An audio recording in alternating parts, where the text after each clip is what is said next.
तुम्हारे पास सिर्फ 2 ऑप्शंस हैं, वरना सलमान खान को फाइनल वार्निंग दे दी गई।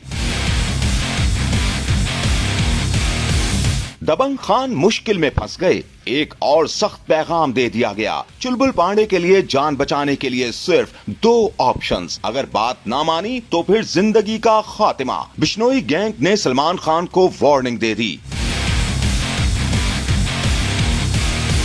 मंदिर जाकर मुआफी मांगो या रकम का इंतजाम करो। सलमान खान के गिर्द घेरा तंग होने लगा। सुपर कॉप को बिश्नोई गैंग की जानिब से एक और धमकी मौसूल हो गई, जिसने पुलिस वालों की भी नींदें उड़ा कर रख दी। बॉलीवुड स्टार सलमान खान को बिश्नोई गैंग की जानिब से पहले भी कत्ल की धमकियां मिल चुकी हैं। गुज़श्ता माह उनके करीबी दोस्त और मुस्लिम सियासतदान बाबा सिद्दीकी को मुंबई में कत्ल किया गया था, जिसकी जिम्मेदारी बिश्नोई गैंग ने कबूल की थी। इसके अलावा गुज़श्ता हफ्ते भी भारतीय पुलिस ने सलमान खान को कत्ल की धमकियां देने वाले और 2 करोड़ तावान मांगने वाले 2 मुल्जिमान को भी गिरफ्तार किया था। अब एक बार फिर सुपरस्टार को सख्त पैगाम दिया गया है। भारतीय मीडिया के मुताबिक सलमान खान को एक बार फिर बिश्नोई गैंग की जानिब से कत्ल की धमकी मिली है, जिसमें उनसे बचाव के लिए 5 करोड़ तावान देने या मंदिर जाकर मुआफी मांगने का ऑप्शन दिया गया है। रिपोर्ट के मुताबिक गुज़श्ता रात मुंबई पुलिस के ट्रैफिक सेक्शन को अपने नंबर पर मैसेज मौसूल हुआ, जिसमें कहा गया कि लॉरेंस बिश्नोई का भाई बात कर रहा हूं, अगर सलमान खान जिंदा रहना चाहते हैं तो मंदिर जाकर मुआफी मांगें या फिर 5 करोड़ दें।